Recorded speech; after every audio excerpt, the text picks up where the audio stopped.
नमस्कार साथियों, BTPN के वेबिनार में के फर्स्ट सेशन में आपका बहुत बहुत स्वागत है। मेरा नाम संजय दादीच है। मैं वैगन रिपेयर शॉप कोटा के टैंक सेक्शन में BTPN अनुभाग का काम देखता हूं और मैं आपको आज BTPN की सामान्य कार्यप्रणाली और इसमें लगने वाले विभिन्न वाल्व्स और कंपोनेंट्स के बारे में बताऊंगा। इन सब में विस्तार से जाने से पहले मैं एक बात बताता हूं कि BTPN पे कार्य शुरू कैसे करते हैं। सबसे पहले BTPN की स्टीम क्लीनिंग की जाती है। जैसे ही हमारे कारखाने में लोड रिसीव होता है तो स्टीम हेड पर वैगन को लगा दिया जाता है। हमारे यहाँ 9 वैगन को एक साथ स्टीम देने की व्यवस्था है। तो 9 वैगन के मैनुअल कवर को खोलकर उनके अंदर फिलिंग पाइप के अंदर हुस पाइप डाला जाता है। प्रत्येक फिलिंग पाइप के अंदर एक हुस पाइप डाला जाता है।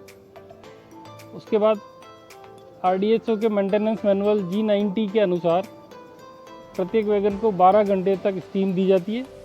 स्टीम देने से वैगन में जो एंट्रैप्ड फ्यूम्स है पेट्रोल की, वो स्टीम के साथ घुलकर बाहर निकल जाती है। तो इससे सुरक्षा की दृष्टि से ये बहुत ज़रूरी है।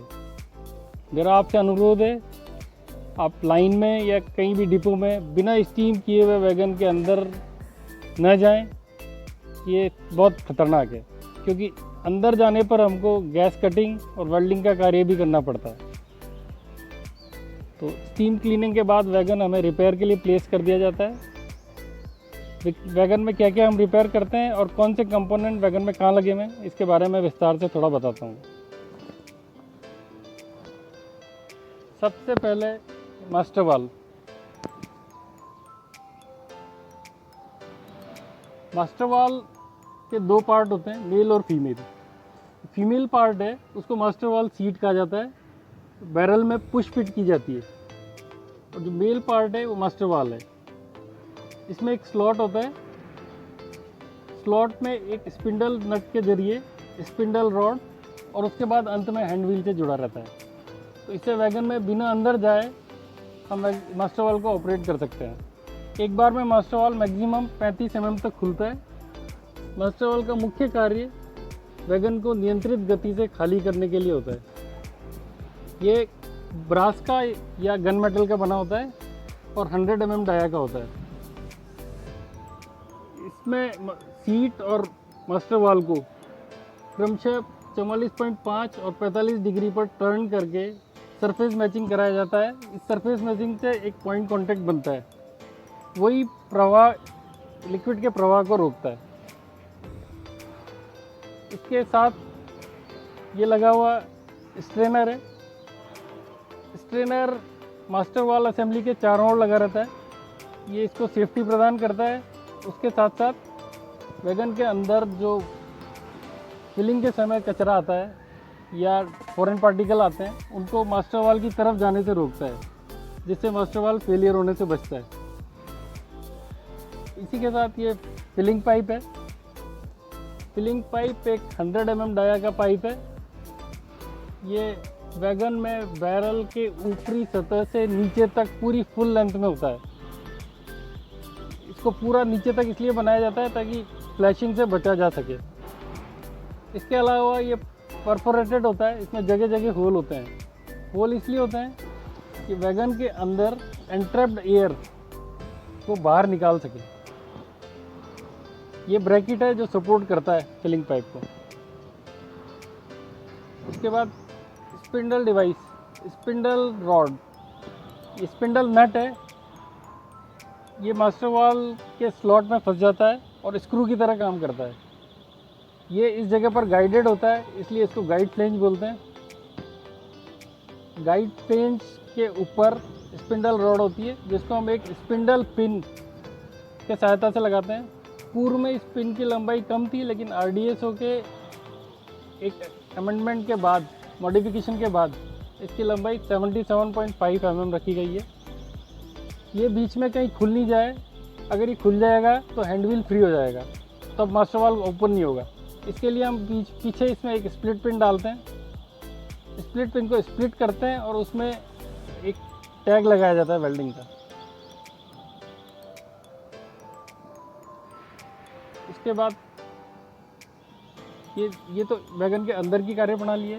वैगन की सबसे पहले पूरी सफाई की जाती है, उसका कचरा इसी होल से बाहर निकाला जाता है।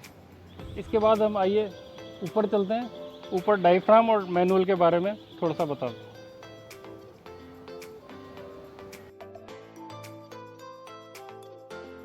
साथियों, अब हम वैगन के ऊपर आ चुके हैं, बैरल के ऊपर। हम वर्कशॉप में काम करते हैं, इसलिए हमें ये सुविधा है कि हम ऊपर आ सकते हैं। लेकिन जो ओपन लाइन में काम करते हैं उनसे मेरी गुजारिश है, OHE लाइन की वजह से कृपया ऊपर आने की कोशिश ना करें।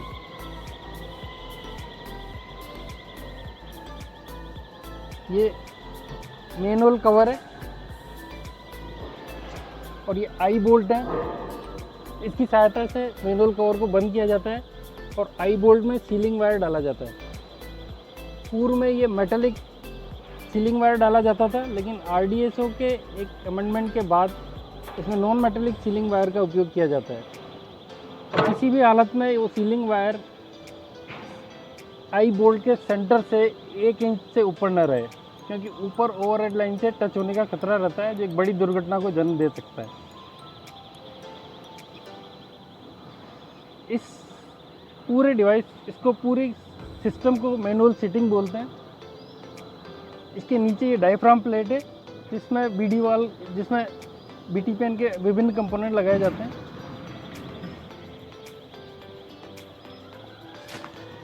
हमने नीचे स्पिंडल रॉड देखी थी, वो स्पिंडल रॉड आकर इस हैंडव्हील से जुड़ जाती है।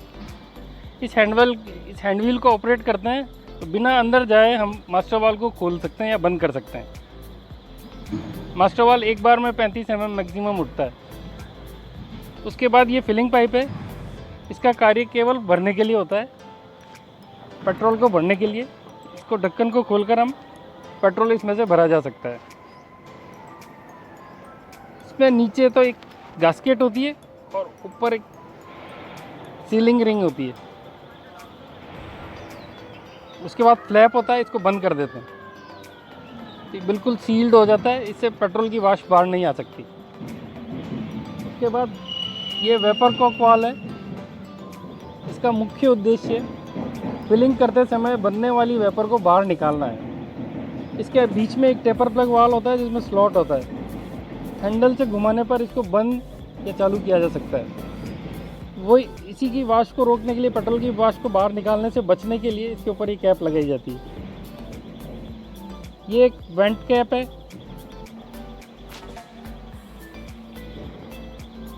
इसके अंदर डिप पाइप होता है। इसका मुख्य उद्देश्य वैगन के अंदर भरे हुए पेट्रोल के स्तर को नापना है।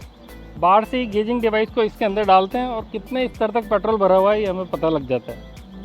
ये 2 तरह से आता है, या तो इसमें एक वेंट प्लग लगाया जा सकता है या वेंट कैप लगाई जा सकती है। इसके बाद एक BTPN वैगन में इस तरह के 2 सिस्टम होते हैं, मतलब 2 मैनुअल होते हैं। पूरी असेंबली भी 2 होंगी, लेकिन दोनों असेंबली के बीच में पूरी वैगन में एक सेफ्टी वाल होता है।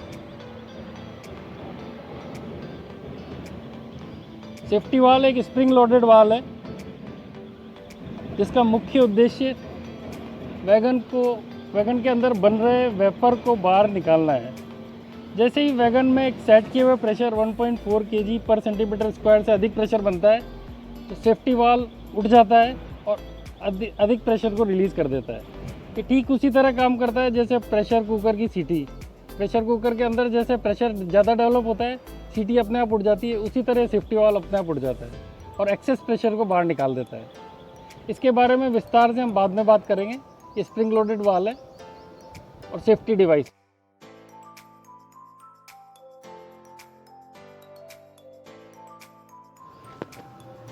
साथियों, अब हम ऊपर से नीचे आ चुके हैं और बैरल के नीचे लगने वाले कंपोनेंट्स के बारे में बात करेंगे। सबसे पहले मैं बात करता हूँ BD वाल, क्योंकि BTPN में फिलिंग ऊपर से होती है और डिस्चार्ज नीचे से होता है, तो इसलिए इसको बॉटम डिस्चार्ज वाल कहा जाता है। इसको कई जगह ऑटको वाल से भी बोलते हैं, लेकिन ऑटको ब्रांड नेम है, इसका असली नाम बॉटम डिस्चार्ज वाल है। BTPN की जब शुरुआत हुई तब बीडी वाल का सप्लायर मुख्यतः ऑडको ही था, लेकिन अब कई कंपनियां मार्केट में आ गई हैं।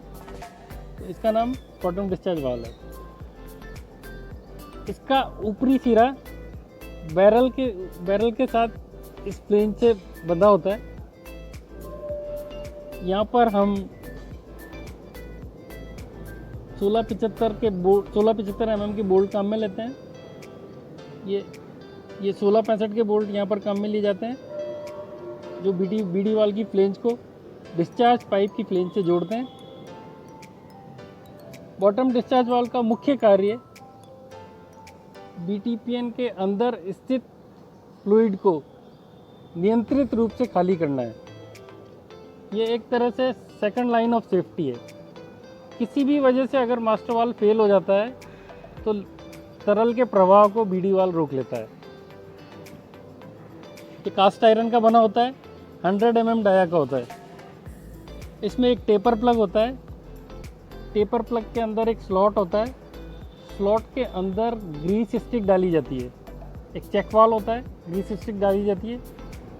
इसलिए इसको सेल्फ लुब्रिकेटिंग वाल्व कहते हैं, क्योंकि अपने पूरी परिचालन अवधि के दौरान इसको लुब्रिकेशन की आवश्यकता नहीं होती। वही ग्रीस स्टिक अंदर बने हुए छिद्रों से इसको लुब्रिकेट करती रहती है। इसमें एक ग्लैंड होती है। यहाँ मैं आपको बताना चाहूँगा कि बीडी वाल्व फेलियर की मुख्य वजह ये ग्लैंड का लूज़ हो जाना या ग्लैंड के अंदर ग्लैंड रिंग, ग्लैंड पैकिंग का कट जाना होता है। तो अगर आपको कहीं ये लूज़ दिखें तो उनको टाइट करके देखने की कोशिश करें, उससे भी कभी लीकेज रुक जाती है। ये लुब्रिकेटिंग स्क्रू होता है टेपर प्लग में। बीडी वाल की खास बात यह है कि मास्टर वाल को जहाँ खोलने के लिए आपको ऊपर जाना पड़ेगा, बीडी वाल को आप बाहर से ही खोल सकते हैं। इसके लिए अंदर जाने की ज़रूरत नहीं है। एक स्क्वायर पाना इसमें डालते हैं और उसके बाद इस टेपर प्लग को घुमा देते हैं। यहाँ पर ये बीडी वाल का लॉक है, जिसको फ्री मूवमेंट को रोकता है और एक निर्धारित मूवमेंट प्रदान करता है। इसके बाद इससे जुड़ा हुआ पाइप डिस्चार्ज पाइप है। डिस्चार्ज पाइप का मुख्य काम अंदर के फ्लूइड को खाली करना है, क्योंकि डिस्चार्ज नीचे से होता है, इसलिए इसका नाम डिस्चार्ज पाइप है। मुख्य रूप से डिस्चार्ज पाइप के भी फेलियर आते हैं। इनके फेलियर केसेस में डिस्चार्ज पाइप की वी नेक, पाइप के यहाँ से वेल्डिंग फेल हो जाती है। इसके लिए हम सबसे पहले कारखाने में प्रत्येक पाइप के ड्राई पेनिट्रेशन टेस्ट करते हैं, जिससे इसमें अंदर कोई भी क्रैक या होल डेवलप हुआ हो तो दिख जाता है। यदि आपको लाइन पे कोई क्रैक किया हुआ पाइप दिखाई दे तो कृपया उसे बदल दें, क्योंकि ये एक बड़ी दुर्घटना का कारण बन सकता है।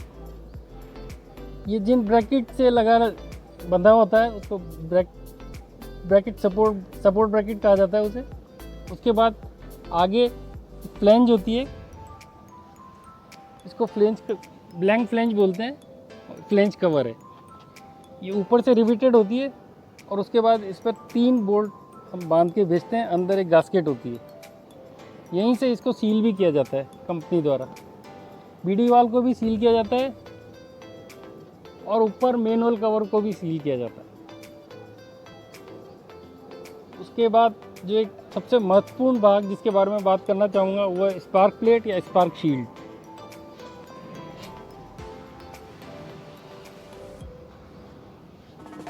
ये 3.15 mm की MS की एक शीट है। इसका सिर्फ मुख्य उद्देश्य है कि जब वैगन रेल पर दौड़ता है तो व्हील और पटरी के बीच में घर्षण से चिंगारी निकलती है। उस चिंगारी को ब्लैंक फ्लेंज तक आने से रोकना, उसको ये शील्ड प्रदान करती है। यदि किसी कारण से बीडी वाल लीक हो गया तो पेट्रोल इसमें से निकल के टपकता रहेगा और उस चिंगारी की वजह से इसमें आग लग जाएगी। स्पार्क शील्ड उसको रोकती है।